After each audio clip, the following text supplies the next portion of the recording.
اس وقت ہو رہی ہے بلا کا یہ ظلم ہے کہ عدالتیں رہا کرتی ہیں ایک قیدی کو، وہ باہر نکلتا ہے اور اس کو پکڑ کے پھر اندر ڈال دیں۔ 13 مرتبہ شہریار خان آفریدی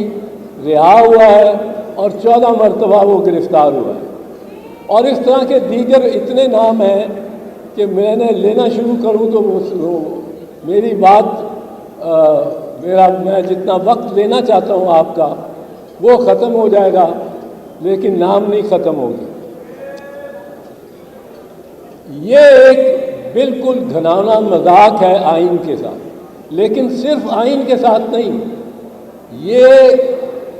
لگتا ہے، محسوس ہوتا ہے کہ کچھ فیصلہ ہو چکا ہے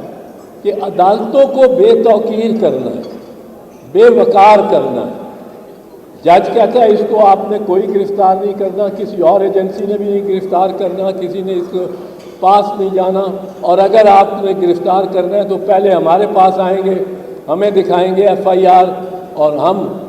وہ نکلتا نہیں، وہ دہلیز سے پاؤں باہر رکھتا نہیں پرویز الہی کے ایک اور کیس میں، اس کو پکڑ کے لے جاتے ہیں۔ تو عدالتوں کو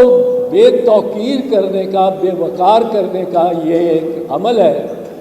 جس میں سمجھتا ہوں کہ جس قدر مواقع سابق چیف جسٹس صاحب امرتا بندیال صاحب کو ملے، انہوں نے ان سے کچھ حاصل نہیں کیا، ورنہ جس طرح یہ مجمع لے کے، جلوس لے کے، کنٹینر لے کے سپریم کورٹ کے باہر کھڑے ہو کر، اور جس طرح انہوں نے نعرے لگائے، اور اپنی گورنمنٹ تھی ان کی اپنی گورنمنٹ تھی، اس میں ہی نعرے لگائے، اور ان کو باقاعدہ، میں وہ الفاظ نہیں لینا چاہتا، وہ نیٹ پہ ہے، ویڈیو ریکارڈڈ ہے، گالیاں آپ سمجھ لیں بالکل دی، لیکن سپریم کورٹ نے خبر نہیں کیوں اتنی درگزر سے کام لیا کہ وہ اتنے پر اعتماد ہو گئے کہ انہوں نے، سپریم کورٹ نے حکم دیا کہ 14 مئی کو الیکشن کراؤ، لیکن وہ کہتے ہیں جی ہم نے نہیں کرانے، 14 مئی کو نہیں۔ 14 مئی کیا ہے؟ ایک یہ لائن چل گئی کہ جب ہم اس عدالت کو ہی نہیں مانتے تو اس کے فیصلے کو کیسے مانیں؟ اب اس طرح تو کام نہیں چلتے، اس طرح تو آئین نہیں چلتا۔ پاکستان کی سرزمین کو سرزمین بے آئین بنا دیا گیا ہے۔ It is a country without a constitution. جس طرح اس کو فلاؤٹ کیا جا رہا ہے، اس کا کھلواڑ بنایا جا رہا ہے آئین کا، اور ستم ظریفی یہ ہے اوریہ صاحب کہ یہ 50ویں سالگرہ ہے، آئین کی 50ویں سالگرہ سے ہم گزرے ہیں۔ 1973 کا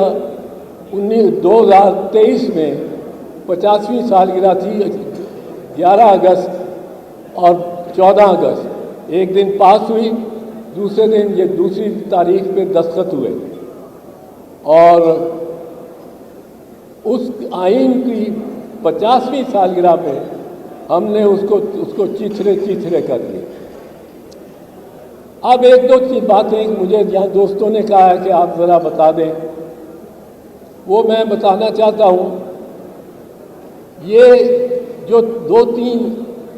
مقدمات ہیں قیدی نمبر 804 پہ، وہ ان کی حیثیت کیا ہے؟